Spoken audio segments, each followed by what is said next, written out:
The group Students for Justice in Palestine more vocal than ever at universities nationwide. But some now accuse them of supporting Hamas and terrorism. A bipartisan group of New York lawmakers asking Governor Kathy Hochul to shut down the group at area universities.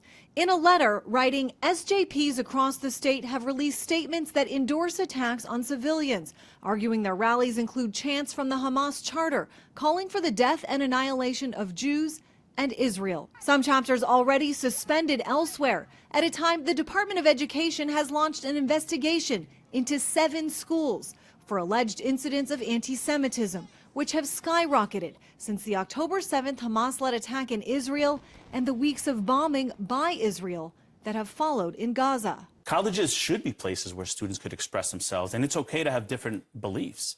And it's okay to express those different beliefs. But when it becomes a threat to students, or when students can't feel safe walking from their dorm to their classroom because they're afraid that they're going to get harmed, that's unacceptable. A professor at Wake Forest University resigning after backlash from this post on X, appearing to sympathize with the October 7th attack, writing, "So it's kind of a duh, but if you turn me out of my house and confine what's left of my family to the small impoverished state you run as an open-air prison, I could be tempted to shoot up your dance party." There are also new alarm bells in New York following a brand new threat assessment by the New York State Intelligence Center of increased threats of a terror attack. Governor Hochul announcing new actions and $3 million in new funding to beef up staffing. But she's also demanding social media companies take action. And as the steward of the 21st century public square, TikTok and other social media companies, they must start to regulate vile hate speech that originates on their platforms. All of these warnings come as the FBI says it had already been operating on high alert before the war in the Middle East,